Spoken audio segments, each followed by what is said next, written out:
बहुत हो गई साहब छछुंदर के खेल। देख तोर बाप आइल बा, लेकिन आज तोहरा के हम काटब। बोटी बोटी काट के तोहरा के चील और कौवा खियाओ, बुझले?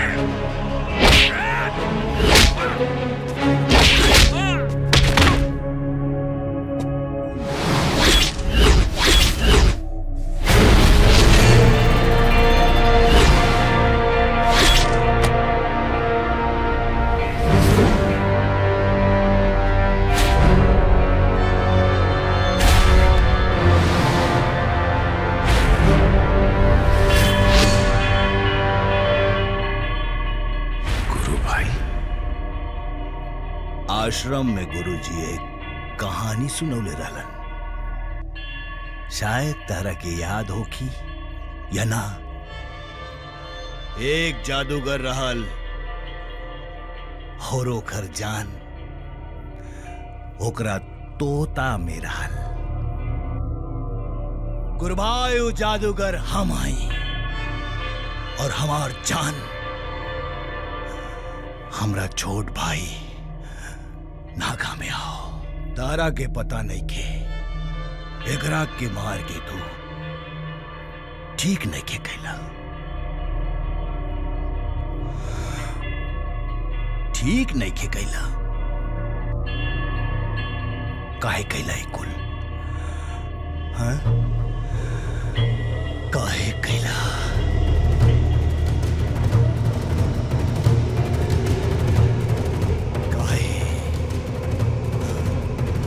काहे कैला ईसा?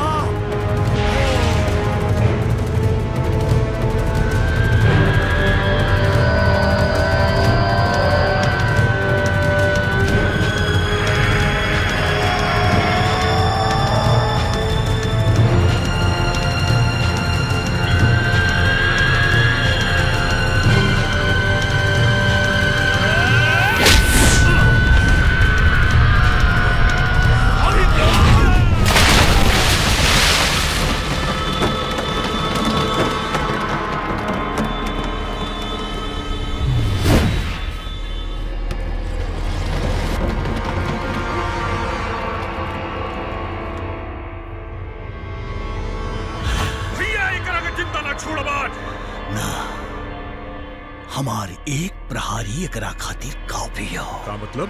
मर गए का भैया? चला काम हो गए।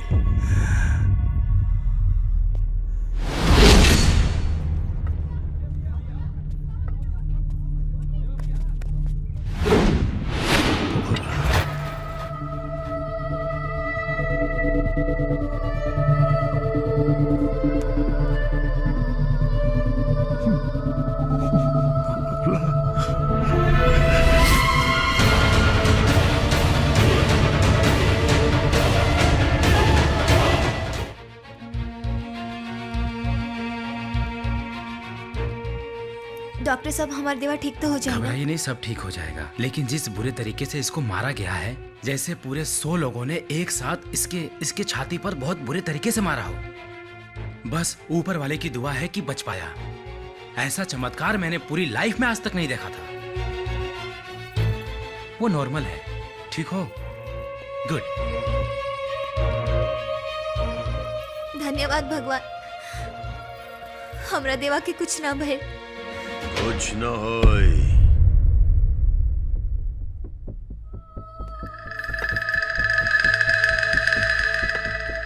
कुछ न हुई एकरा।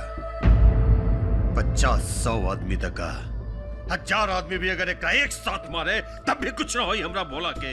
ए बुढ़ऊ, तू पगला गल बड़ा का? अरे ये हमार भैया देवा हुआ भोला ना? भोला है यहाँ में काका है। काका हमरा आँख के सामने पैदा भइल भाई। बचपन से ये गोद में ये कांधा पर खेल कूद के बड़ा भइल भाई। 10 साल से ढूंढत पानी एकरा, और आज मिलल भी तो ये हालत में। लेकिन देवा कबो तोहरा बारे में कुछ ना बतौलस। बेटा त तोहनी सबके एक सच्चाई जाने खातिर अतीत में जाए के पड़ी। अतीत? कैसन अतीत? सोनखरी गांव में शक्तिपीठ के आश्रम में योग और तंत्र सीखे वाला छात्रन के बीच हमर जान, हमर सीधा सच्चा, हमर भोला। ए गौमाई, गौमाई, अरे गैया माई कहाँ चल गई? चारा खियाए के रहे। पूरा फिल्म देखे खातिर अभी डाउनलोड करी दंगल प्ले ऐप।